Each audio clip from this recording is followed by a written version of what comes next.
Hastings College. I'm your host, Kim Todd. We're so glad you could join us for this great hour of answering your gardening questions. This is a taped show, so we cannot take your phone calls tonight. That does not keep you from sending in those emails and those questions to byf@unl.edu. As always, tell us where you live. Give us as much information as you can so we can give you a good answer to your question. Make sure you also follow us on YouTube and become a Facebook fan. All those great videos and previous shows are available for your use. So Wayne, we're going to start with you for the very first question tonight. And this comes to us from Louisville, Nebraska. She says they have seen 2 of these monsters in the garage this week. Another between the screen and the glass living room window. Are they carpenter ants? They are carpenter ants. They are the larger reproductives, so not surprising that you would find them dispersed somewhere. The only time you really need to be worrying about carpenter ants is if you have water problems in the house. So if you have water problems, wet, damp wood, then you got a problem. Take care of the wood. Many people might have this year. We have more rain than we have for a while. Exactly. All right, you have one picture on the next one. This is sort of related, maybe. This comes to us from Newman Grove, Albion area. Has a cedar that has sawdust at the base, planted the tree. Oh, I'm sorry, excuse me. Instead, we have a little bit of a reverse of a picture, and this one actually shows the insect, I think, that is coming to us from Ainsworth. Okay. So what is this insect? This is an elm leaf sawfly. Their larvae look kind of like caterpillars, and they feed on the leaves of elms, usually not to the point of it being damaging.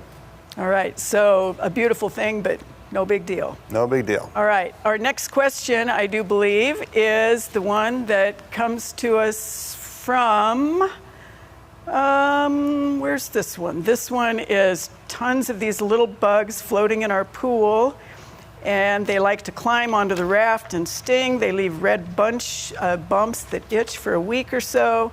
What are they, and is there a way to stop them? Well, these are solitary bees, and they visit the pool for water.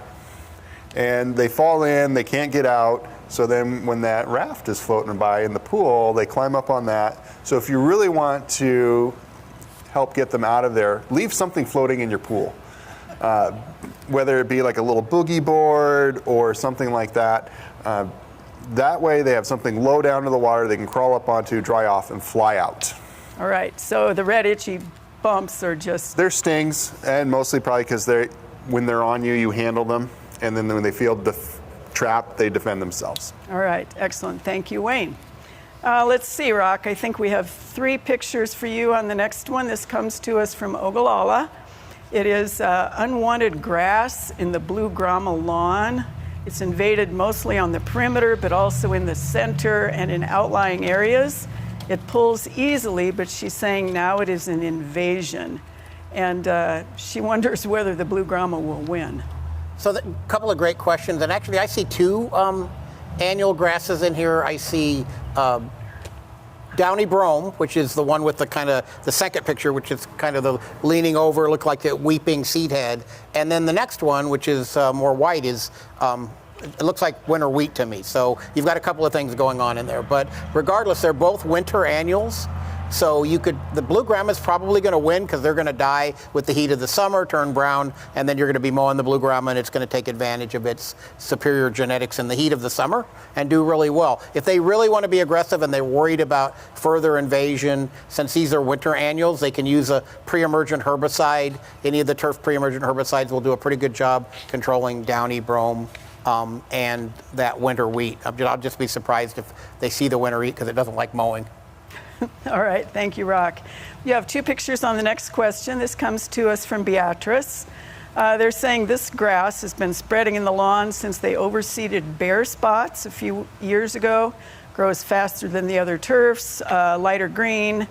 And the last photo is in a spot where they believe the seed culprit was originally scattered. What is it and how do they get rid of it? So this is orchard grass, and flattened stems, white at the base. And I'm not saying that they bought bad seed, but when you do overseeding and you start seeing a grass that you don't normally see there, then perhaps that grass it came in the grass seed that you bought. I'm not saying that definitely happened here, but orchard grass is common in some of our less expensive, not premium grass seed mixes. And unfortunately, there's not a whole lot that can be done because it's a perennial grass. It will always be first to green up in the spring, but with that kind of yellowish, ugly green color rather than the color of the other grasses. And there is no selective control. So it's either got to be hand dug. It is a bunch grass, so it can either be hand dug or spot sprayed if they really want to eradicate that. All right, thank you, Rock. And one picture on this one, this comes to us from Wakefield. Is this a perennial grass or a weed? This is foxtail barley. So it's not neither a barley nor a true foxtail. It's a winter annual once again. If they want to control it, just keep it mowed. It should be fine. It should hand pull relatively easy, or once again, a pre-emergent herbicide in the fall of the year rather than the normal time for crabgrass and other of the annual summer grasses. And it's beautiful along the roadsides. Oh, it looks really pretty along the roadside, but it produces a lot of seed, and that seed's going to ultimately germinate. Maybe not this year, maybe not next year, maybe not for 3 years, but it's going to germinate. So they really don't like its appearance, but generally you could mow it out or hand pull it. Thank you, Rock. Yep. All right, Kyle, 3 pictures for this one. Okay. This one comes to us from Lincoln. Planted strawberries last spring. Great stand of June-bearing plants this year. They had lots of flowers, looked promising.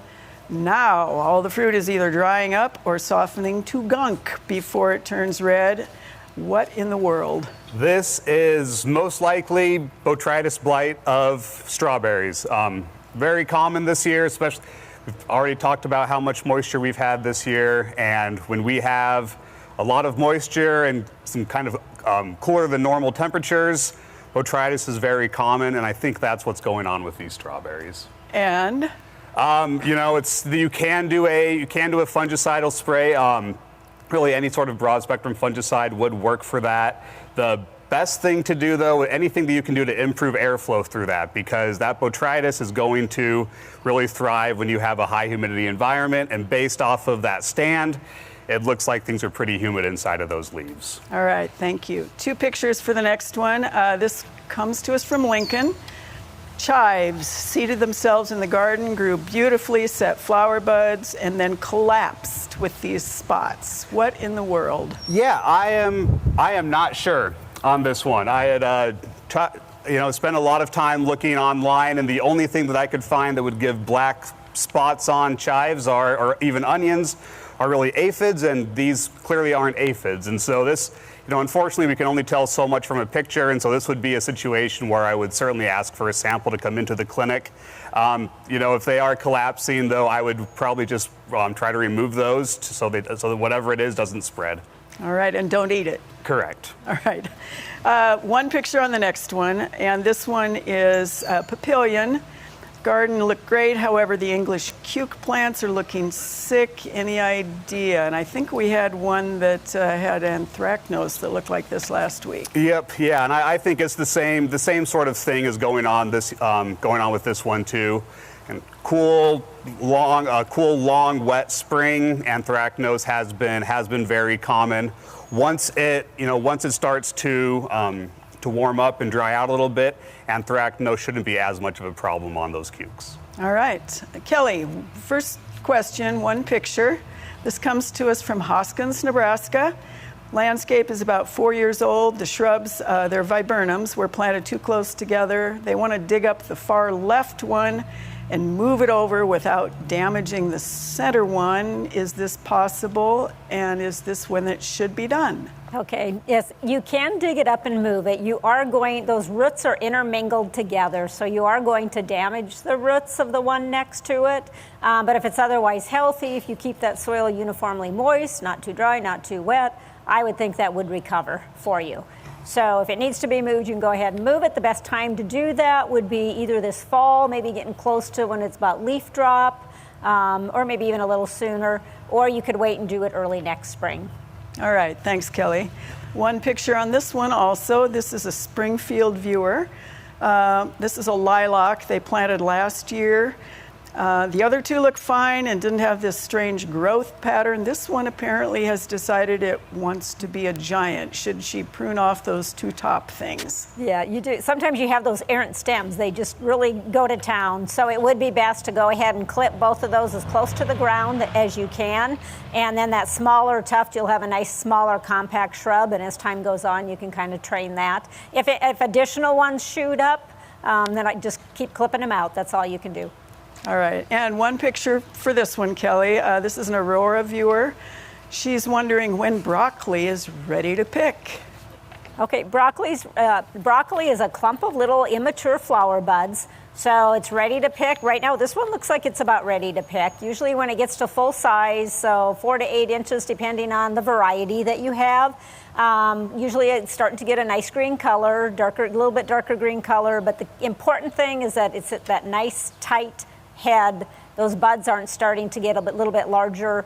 And you especially want to harvest it before you get any yellow flowers. So just nice, compact, tight head, good color, good size, and it'll be ready to harvest. All right, thank you, Kelly. Well, we are in such a beautiful place tonight that we thought we'd take you on a tour of the Hastings College Arboretum so you can enjoy the incredible diversity and beauty of these trees. Chartered in 1882, Hastings College sat on a treeless plain. The development of the campus meant a redevelopment of the area itself. The beginning of a tradition of planting trees that continues to this day. Sunday afternoon, April 25th, 1883, people walked from churches downtown. They did a little ceremony and then they planted 227 trees. And the occasion was the laying of the cornerstone for the first building on campus. The campus is surprisingly large, over 100 acres. We have about 1,100 trees. We have almost 100 species and subspecies, like 14 maples, 12 oaks, and so forth. And that's one of the things our Arboretum is known for. It's known for its beauty and diversity. The Arboretum expanded with features including a rain garden and Japanese friendship garden. At the center of campus, a living monument still stands, an American elm, which was one of the original trees planted in 1883. It has grown especially tall. It has the classic fountain shape where it has a high trunk.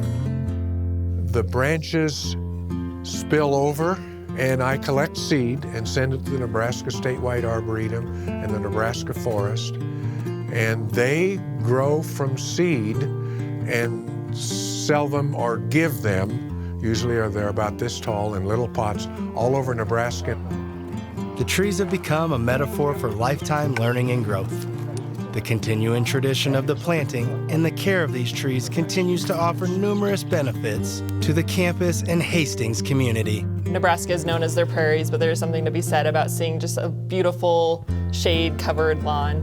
Environmentally, it cleans the air, it provides shade, it keeps things cool. People are happier when they're around trees, so emotional intelligence is stronger.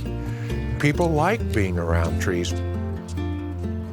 Here at Hastings College with the Arboretum, we have them all tagged so you can see exactly what type of tree it is. It's also good to kind of experiment. Sometimes you get unique trees into arboretums and it lets you know, does this tree survive? Is it good for Nebraska? Especially as climate changes, it's really important to have those.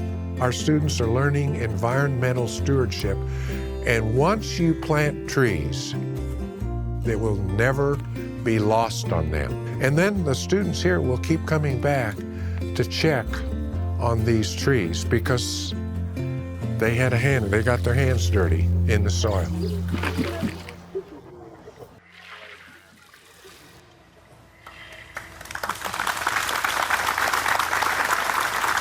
Around us are many of the beautiful, beautiful trees in this arboretum, and you can just imagine what this space is going to look like in future years, especially with the wonderful care from the professionals and the volunteers. All right, 2 pictures for you, Wayne. For this first one, this comes to us from Ogallala. What are these tiny creatures on a garden shed? Have seen these past 2 years. Are they friends or are they foe? All depends on your point of view. They're a bunch of little spiderlings. They've probably hatched from an egg mass that was left from last year by this female spider. So they're going to catch and eat a lot of insects and other things in the area. So I would go with friend. Okay, then. I don't like spiders, especially not that many. But 3 pictures for the next one. This comes to us from Windside. The longest insect is about 1/4 of an inch. He's calling these pods. They're about 3/16 of an inch to the south side of a building. We have a series of 3 pictures here. What are they, and should he be concerned with an infestation? So you've actually got 2 different critters here. The first one is the larva of a 7-spotted lady beetle, and the second one is a larva of the multicolored Asian lady beetle that is in the process, just starting to turn into a pupa, and then that third picture is the pupa of a multicolored Asian lady beetle. So there are obviously some food around for them, aphids, other small soft-bodied insects for them to eat. I wouldn't be too concerned with them. They're around. They're out there eating other things for us. Awesome. All right, and 1 picture for the next one. This comes to us from Lincoln. She says she found this pretty green insect on her iris. She's wondering what it is, and is it a danger to people or plants? Well, it's not a danger to people. We'll start there. It is a green stink bug. These actually migrate up from the south every year, and they can be quite the pest in our ornamental plantings in our vegetable gardens. So I would probably recommend a smash on site when you see these. You can also, this is the entomologist talking here, you can also do a squash and sniff. Being they're a stink bug, they do have an unusual odor that they leave behind for you. All right, I lost it on that one. Okay. That's the goal. Rock, you have 2 questions or 2 pictures on this first one. What is this plant and how do I get rid of it? It grows everywhere, and he is in Omaha. This is dayflower. It's a common, extremely invasive, highly prolific seed producer. So the key is to get on it before it produces seed, right? So don't let it flower. There has been some recent work that shows there is a herbicide out there, the same herbicide you would use on yellow nutsedge, for example. It's either sedge ender, or the commercial name is dismiss. The common name is sulfentrazone, excuse me. It's been shown to be pretty good on dayflower and will take multiple applications, but far better than anything that people have tried in the past. So that's one possibility if you feel the need to grab the herbicide bucket. But if you don't, just don't let it flower, and ultimately in 10 or 20 years, you'll get rid of all the seed that's down in the soil and you won't have any more dayflower. Lost it on that one too. Good job, guys. You have 3 pictures on this next one. This comes to us from Vermilion, South Dakota. Loves our show, for starters. These volunteer plants came up in the corner of the flower bed. Last year, they got about 6 inches tall. This year, they're growing and they're 3 feet already. Do we have any idea what these might be? So you and I bounced this around on the car ride from Lincoln because we debated what it might be, and we ultimately came up, interestingly enough, on a very common weed in central and eastern Nebraska, common ragweed, right? But it's just so healthy. I mean, normally we see a single plant growing. This one is really, so they've done a great job growing ragweed. The end of that story is let's not do that. So don't let it flower, don't let it pollinate, cut them back, get rid of them, move them, burn them. Let one of the weird insects or diseases out there take it out. But you need to get it out of there because any kind of allergy at all is just going to be aggravated by common ragweed. Thank you. All right, Kyle, 2 pictures on the first one.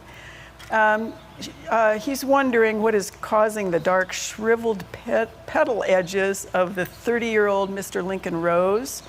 Wondering, is it coming to the end of its life? Showed the same problem last year. Is there anything that might help? All the rest of his hybrid teas are healthy. Yeah, you know, it could be coming towards the end of its life, but the other thing that it really looks a lot like to me is the same thing that we saw on the strawberries earlier, but gray mold or botrytis. And so we have botrytis is a common fungal disease that we can get on roses as well. And I would probably recommend maybe an application of daconil or some other broad spectrum fungicide on there just to protect the rest of the hybrids around. All right, 2 pictures on the next one.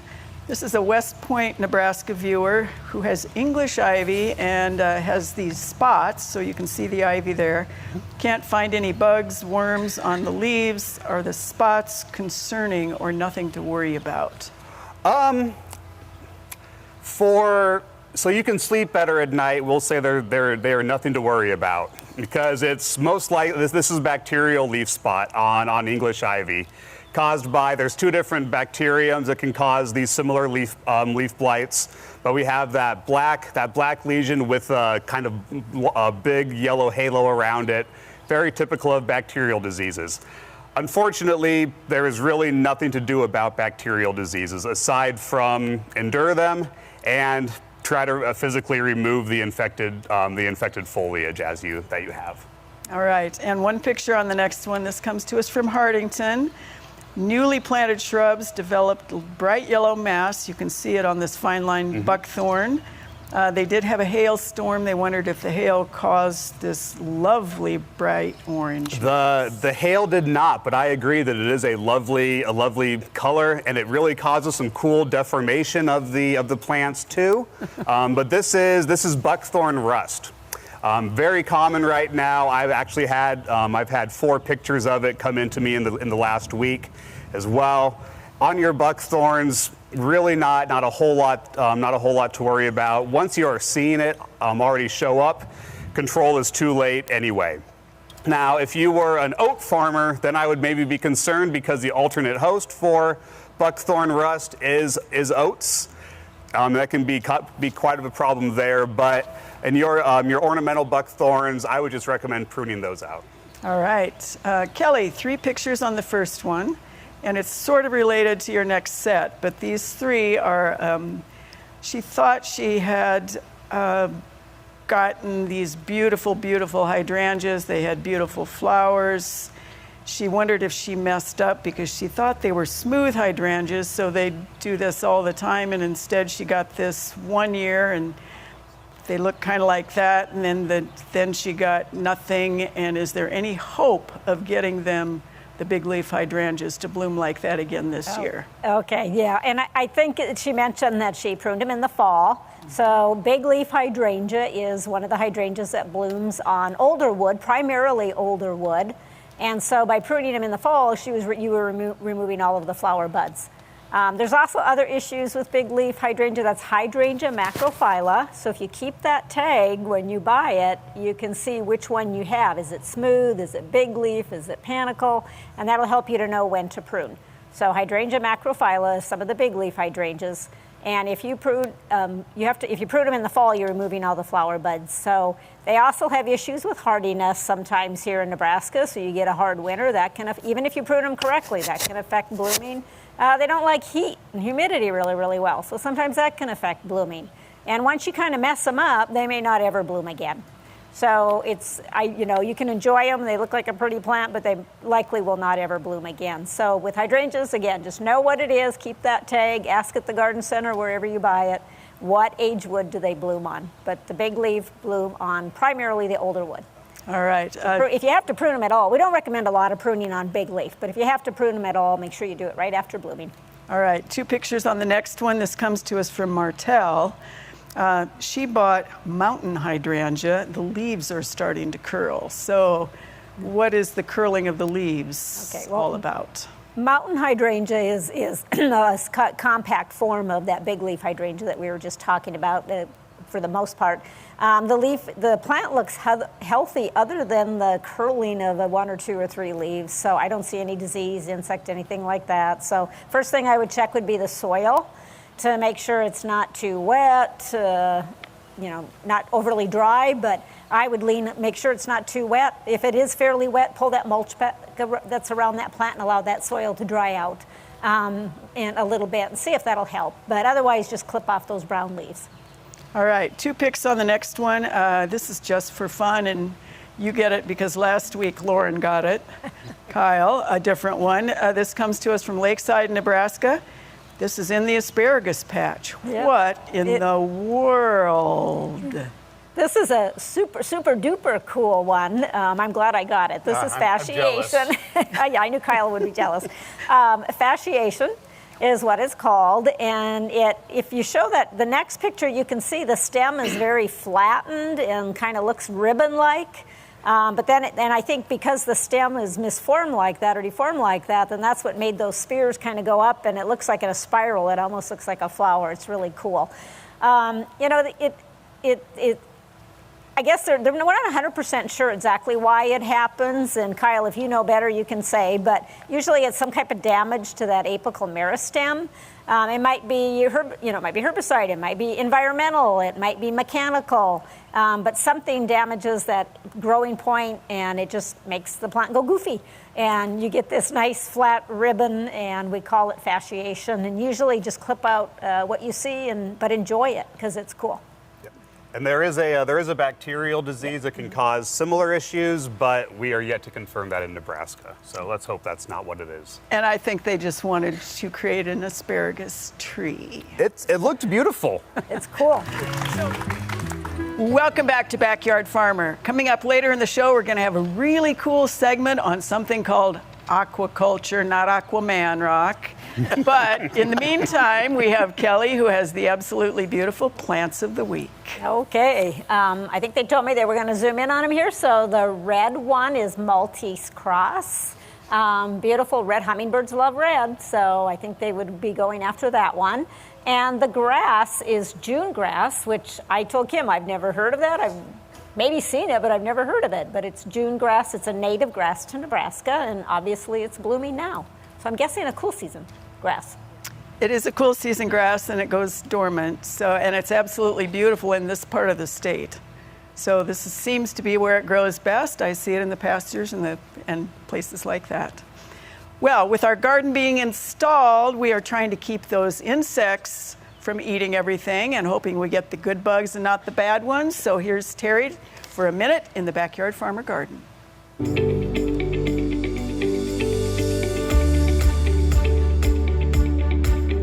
This week in the Backyard Farmer Garden, we are out scouting. All of our plants are in, and we are really making sure that we're looking for some of those Japanese beetles that are probably going to be showing up, some of those squash bugs that are going to be showing up, and we're still getting some of our warm season seeds started. So make sure that you are out scouting your garden along with us. As you walk through the garden, maybe deadhead some of those spent flowers to keep those plants looking nice. That'll actually help kind of make your plant a little more bright and airy, and send out some new shoots also to keep them looking fresh and inviting all summer long. As you can see, we have lots of color in the garden too. So we're really excited as we're deadheading and cutting back, getting all those colors up and checking them all out. So if you want to check out the Backyard Farmer Garden, stop by and we'll see you there.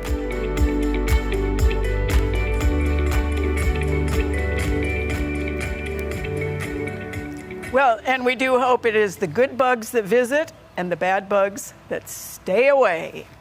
All right, we have questions again. Wayne, you have 3 pictures on this first one. This comes to us from Columbus. He has petunias, gerbera daisies, thyme, and begonias. I think they're all in pots, and he has sprayed with 7. He's in Columbus. Oh, this is the annual appearance of the tobacco budworm that attacks a lot of our potted plants. I have people in Norfolk that have given up on certain plants because they've gotten hit the last 3-4 years in the same spots. Some people get it once and then they don't see it again for a number of years. It just varies depending on the setup and when they show up and if they find your particular set of potted plants. They are tough to control even with sprays because they're up feeding during the dark hours and they're hiding down in the soil during the light hours. Plus then again, we're dealing with flowering plants and we have our pollinators that are visiting. So you got to be really careful if you're going to be spraying any kind of insecticide on those flowering plants. All right, thank you, Wayne. You have one picture on the next one. This comes to us from Logan. She has potted radishes in her little greenhouse shed. Flies are landing on them, and then there's these little brownish red bumps on the underside. She's wondering, are these aphids? Should she treat them? What do you do? Okay, yes, they are aphids. Those flies are probably visiting for the honeydew that's coming off of those aphids. Honeydew is just the excess sugars and water that the aphids don't need. They're filtering that out to try and get to those amino acids and some of the more rare nutrients that they need from the plants. In terms of treatment, read that label really carefully. One, make sure it's labeled for a greenhouse use, since we're in a separate situation. And two, read really closely for that pre-harvest interval, since we're dealing with a fresh eat here. If that's not going to work, I would say go for the hose. That's one of my favorites with aphids. Go for a hose with a good strong blast of water and blast them off. All right, and you have, your next one is actually a Bellevue viewer that has insect/disease, honeysuckle flowers. It was essentially the same issue in addition to the grayish powder. So same thing on that one. Back to aphids, back to honeydew. So that honeydew is that excretion from the aphids. That's that black spotting. And then Kyle's friends move in. Yep. On the free food on the surface of the plants. It's not directly harmful to the plants, but it does block out the light and then reduce photosynthesis. All right. Again, hose. Good. One picture on the next one. This one is a tree with damage and an older shrub getting sicker and sicker. This is just the dwarf Alberta spruce. This is what's left. And if I read the question correctly, they found webbing 2 years ago on this. Right. So our culprits are probably already gone. Right. And there's nothing to treat. And Kelly, you can correct me on this one if you want, but I'm guessing this plant's a goner since the growing tip is brown. Yep. And it's a conifer, and so once you have a conifer, even if you pruned out all that brown, it'll never regenerate any new growth. And with that terminal gone, I think this one is a good one to say goodbye to. All right. One more picture for you, Wayne. It's insect time. This one comes to us from Utica. What kind of a tree is this, and what are the bumps on the leaves? The leaves are yellowing and falling off. Well, the sad thing is you can identify this tree by these bumps. Yeah. These are hackberry nipple galls. They only occur on hackberries. They're caused by an insect. There's a little insect nymph inside that, so if you want some fun, you can split those open and find this little yellow thing creeping around in the hollow spot inside that gall. It's very difficult to find hackberry leaves that do not have a gall. You have to find them first thing in the spring when they're first coming out, and very rarely do you find a mature leaf that doesn't have a gall. All But right. nothing to worry about. Nothing to worry about. All right. Rock, 2 pictures on this first one. This is Hall County. He says these are coming up again. He's wondering what these 2 flowers are. They've been spreading for a couple years. What are they? And they're taking over really in sandy areas. Best way to control. Yeah, this is common mullein. The one you can barely see on the tip. It's got a little bit of a yellow flower starting to form. It's usually only invades pastures and those kind of places where it's really thin, and then often in pastures that have sand pockets in them, that the grass just doesn't really have a chance because it needs a little bit more water, and mullein is really very drought tolerant. It can be very invasive, does produce a lot of seed. I'm going to suggest they rogue them out just to get rid of them if they don't want any more of them, and they really have zero palatability to livestock, or even they won't even graze them because they have zero nutritional value. So I'm going to say start knocking those out either by mowing or by hand spading and get them rid of them. Okay, and the second picture was any idea? I couldn't see what they were pointing out, unfortunately, so I'm not sure on so that. We'll have them send a better. Yeah, send a better picture. We'll take a better look. All right. I wanted to avoid that, but thanks for bringing it up. It's my job. All right, 2 pictures on the next one. This viewer thinks it's bindweed, impervious to any commercial weed control concoction. He's resorted to plucking. He wants an extinction level solution. What is it? Yeah, unfortunately, we can't give them the extinction level solution short of the end of the world. But and it's not bindweed; it's actually a morning glory. So if it's viney and it's shaped like a heart, chances are it's going to be morning glory. If it's viney and it's shaped like an arrowhead with the lobes on the bottom that they would have latched, the Native Americans would have latched the arrowhead onto the shaft of the arrow with, then that's probably a bindweed or a close cousin. As they indicate, very difficult to control. You can try he mentioned that the herbicides weren't really working. Well, it's in and among other broadleaf plants, so anything that's going to kill it is going to kill the broadleaf plants. So either hand pulling, but they can get really aggressive and get away from you and catch them early, or if they really want to try the plastic glove with a white cotton glove over the outside and put like a glyphosate mixture on, spray it on there, and then make sure when you take them off that you wash your hands and everything, and then just wipe that on there. And by the time you've wiped it on there and then let it drop back to the desirable plants, there's not enough residual on there to cause any damage to the desirables, but that's one way to do it, and the herbicide's you're just going to be tenacious about it, just like the weed. All right. We have one picture on the next one. This viewer says these weeds came up in a newly seeded lawn. He keeps mowing them off, but they just come back. This is from Elgin. Yeah, this is buffalo burr. You can see those spines on the leaves, and mowing them is a fairly effective tool. They will not tolerate mowing, but they can be pretty tenacious until you get the turf stand up. Mowing's going to favor grass over this broadleaf one. They're difficult to pull. They do pull up relatively easy, but you better have on good thick work gloves because those spines can, they're worse than a bee bite, in my opinion, because they can really mess with your. There's a little bit of a toxin on them, and it can inflame your fingers. So hand pulling isn't really recommended. I just continue to mow. I think it was a new seeding, if I remember right. Right. So I would consider that mowing is eventually going to get rid of them. All right, and two pictures on the next one. This is all over in pastures and roadsides in the Gothenburg area. What is this? So this is another one that Kim and I had a conversation about because, we argued a little bit about whether there were 3 leaflets or 5. Then we decided there were both. So she didn't throw me out of the car. So thank God for that. But this is scurf pea, which is a legume. But it's neither. I think they thought it might be Lespedeza, but it's not Lespedeza because Lespedeza has 3 leaflets. This one has 3 and 5, and it wasn't one that I thought it might be, which would have been prairie onion or prairie turnip, but it doesn't have only 5. So 3 and 5 leaflets. It's going to get kind of a pretty flower on it, and it's kind of unique. So it's all over out there, but it's a really pretty flower. I just leave it be. All right. Kyle, 2 pictures on the first one. This comes to us from Elkhorn. Acreage planted in the 70s with ponderosa pine. 5 have died. Happens, he says, quickly. But he's seeing some pitch masses. There is a lot of pine wilt around. Do we have any idea on this? It's most likely some. It's been tough to be a tree in Nebraska for a few years. Mm-hmm. And, it doesn't, even though the ponderosa is being native, you would hope they could tolerate things a little bit better, but it's really been a struggle with some of our environmental conditions. And I really wonder if that's what's going on here. With pine wilt is possible, but we really don't see ponderosas succumbing to pine wilt. I really suspect that it's just some sort of environmental issue. And if you look around, there are a lot of stands of evergreens that have declined in the past couple of years, seemingly very quickly as well.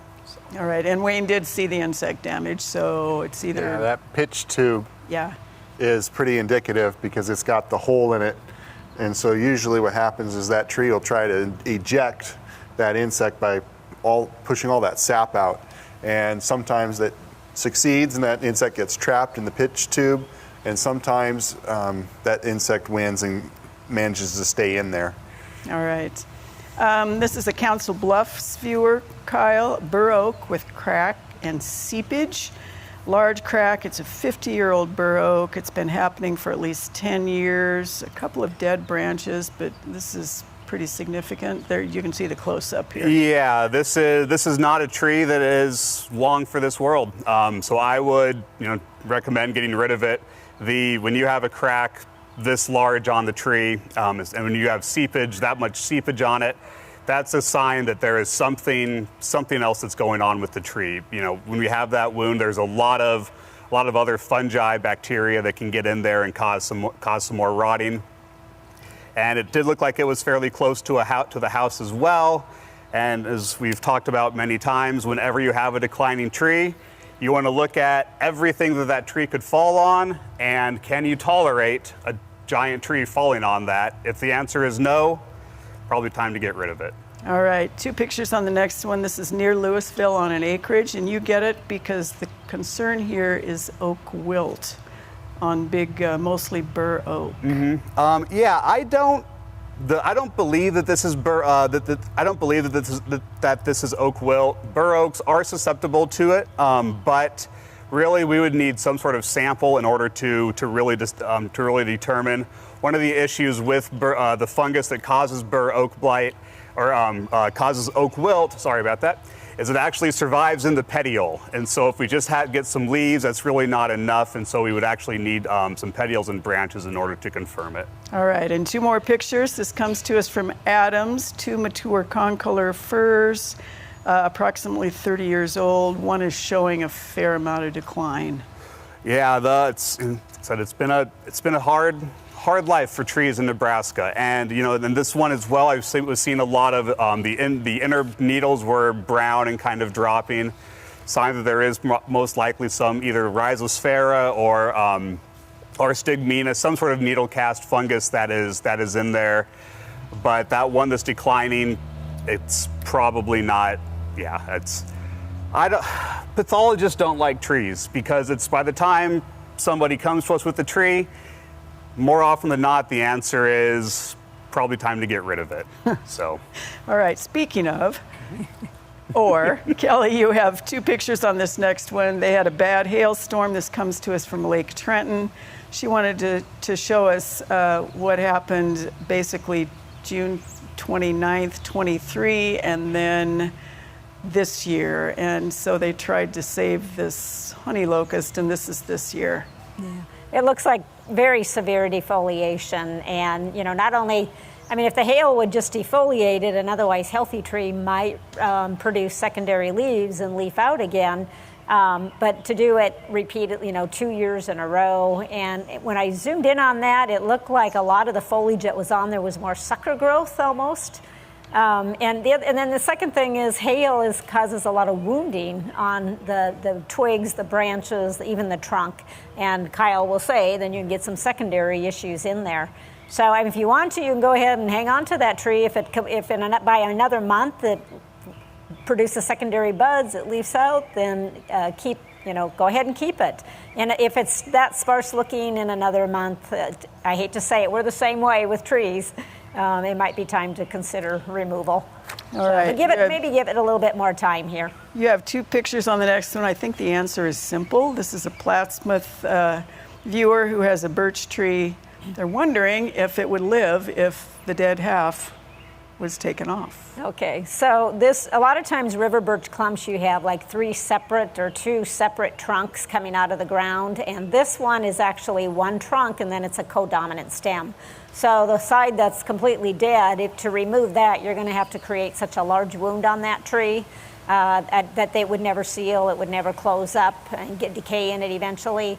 The second half looks a little yellow to me. It looks like there might be some dead branches in there. I love trees. That's what I studied in college. But some of them, it's time for them to go, and it's a great opportunity to plant another tree and try something different.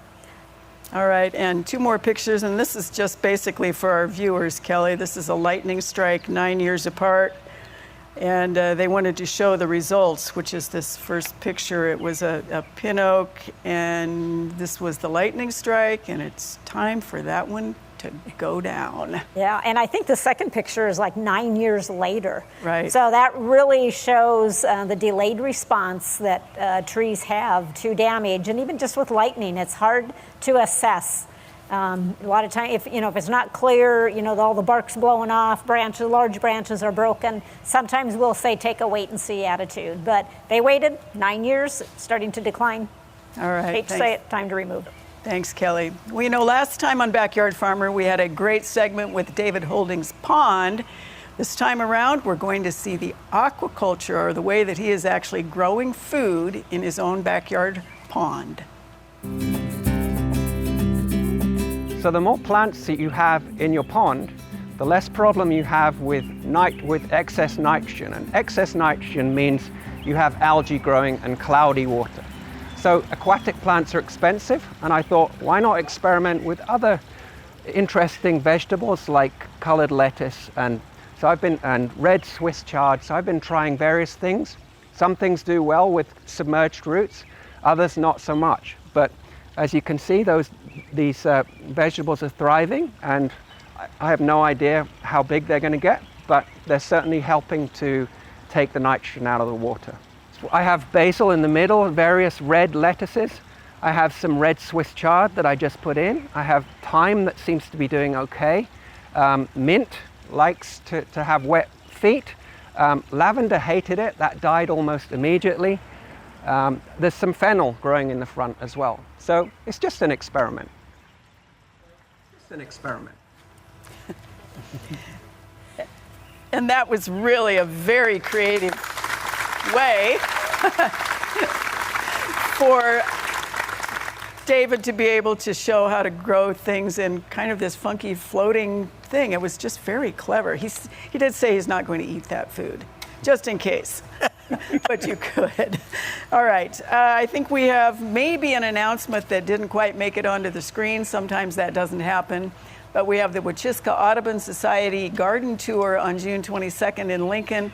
7 properties that are being essentially converted into a turf alternative or the use of native plants. So always a good one. You can always send us our announcements. Sometimes we just run out of time for them. All right, Wayne, let's see. You have pictures next, and your first one comes to us from Amherst. One picture, wondering what is going on with the maple leaves. Should look familiar to somebody in our audience. Yeah, we had someone in the audience that brought this with them tonight. This one's the color I was referencing to. Theirs were all green. This is maple bladder gall. It's caused by a mite, and there's nothing we really do about it. Just sit and watch. Other than enjoy. Enjoy it. All right. You have one picture on the next one. This one comes to us from Bennett. And we did get another viewer send in a picture of somebody who was pretty similar, but too late for us to be able to use that one. She is wondering what this is. It's one she's never seen before. She says this one is 2 inches in length. The other one said it was the size of the palm of her hand. Yes. So this belongs to one of our group of larger spiders that we can find in Nebraska. So we have wolf spiders can get rather large. The other group that gets large are the fishing spiders and nursery web spiders. This one is a nursery web spider. One of the characteristics of these spiders is they like to hold their front 2 legs together. So you saw those paired on the picture there. So that's a really quick rule of thumb if it's holding those legs together. They do like interfaces between open fields and wooded areas. And that's where they tend to build their webs. They're predatory on all kinds of fun other insects. One of the good guys, maybe a little large and unnerving for some folks, but fun to see nonetheless. All right, and you have one picture on the next one. This is a Deschler viewer. Found this on a lavender plant, and he's had the lavender for a few years. He wonders what in the world this is and what it's going to turn into. And is it yours or Kyle's? It's mine. It's all mine. All mine. We have a fight going on. This is fun. You would have had a caterpillar here at one point. So this is a mass of parasitic wasp cocoons. So that's the silk that's all around those. We know they're cocoons because they're elongated. There's a couple of moths that will lay eggs in clusters that will web it over like this, but you won't have that elongated piece in the middle. So we know they're the cocoons of those parasitic wasps, so they're good guys. And they'll go off and find some more caterpillars to eat from the inside out. In other words, there was a caterpillar. There was one. Okay. There is no more. All right. Rock, you have one picture on this first one. This comes to us from Cambridge, Nebraska. This plant showed up in the flower garden. She says it seems to be invasive. She keeps cutting it back. 3 years and it still comes back. She doesn't want to use ground kill because she has peonies on one side, asparagus on the other. Is this a good plant or a bad one, or the fact that it's invasive and woody? Should she just get rid of it? Yeah, I'm going to say get rid of it. It's choke cherry, and I'm not even going to get into the discussion about whether you should eat choke cherry or not. People don't realize that it can be very poisonous if harvested at the wrong time, etc. But regardless, I know it's in and among the peonies, and she talked about ground clear, which is a long residual soil sterilant, but she could still use something like glyphosate because glyphosate has no soil residual. She just having to be careful not to get it on the peonies. So keep it away from the peonies. Sometimes clipping the cut stem of that woody plant and then dabbing on Roundup on there along with touching the leaves as well with the glyphosate type application will do a pretty good job. Avoid any of the glyphosate products that also contain something like dicamba or like that. Just make sure you get pure glyphosate diluted as per directions, and they can do a pretty good job selectively, well, non-selectively removing that from the peonies. But it needs to be gotten rid of. All right, and you have one picture on the next one. This is a Lincoln viewer. She thinks this is a buckthorn growing up in the middle of her peony. Same issue, same question. The blooms are finished. Yeah, so once again, it's buckthorn. It needs to be controlled, and she wants it out of there. And once again, you're going to have to selectively hit it with a glyphosate because, once again, that's a robust plant that needs it, and keep it off of the peonies. Now, interestingly enough, peonies can afford a little bit of dripping on it, but not excessive. So that's the only way you're going to remove that without being really aggressive. All right, two more on the next one. This is a Bellevue viewer. She has what she thinks is winter wheat. And she's wondering, is it edible? That is winter wheat. I'm pretty confident. At the very least, it's a small grain that has awns on it. But I'm thinking it is winter wheat. And I'm not sure she wants to spend a lot of time processing the wheat to make it flour. But certainly there's plenty of web resources to do that and that flour from that, whether it's winter wheat or another one of the wheats. But for it to look like it does right now in that picture, I'm going to say it. And who knows where it came in from. Where were they from? I don't know. Okay. Somewhere. So out west somewhere, it's probably winter wheat. All right. You have two pictures, Kyle, and this is just, what are these? They were taken last July after the rain. Oh, pretty. So these are probably an apricot jelly fungus. Nothing to worry about. They probably don't taste as good as regular apricot jelly, but yes, nothing to worry about. All right, you have one picture on the next one. This comes to us from southern Brown County, found in her hugelkultur bed, which is a raised bed. What are these? And I think the next one is pretty similar, and we don't know where the next one comes from. Well, and yeah, this one is, I'm not entirely sure what this one is. At first I thought it was some sort of pleurotus, but I wasn't entirely sure, so we would need better pictures on this one. All right, and the next one is, what kind of mushroom is this? And this is a common jelly ear or a common wood ear fungus. Looks like an ear, grows on dead wood. And your next one is, can you tell me what this is and what they can do about it? Well, either a dog went on a bender last night or you have slime mold. Regardless, don't worry about it, and so it will dry up and disappear. And as opposed to Lauren, you are not going to taste this. Correct. All right. Kelly, you have two pictures on this first one. This is, they planted this tree last spring, had two branches on the top. This is actually a rising sun redbud, and filled in, and then the top branches seem to have winter killed.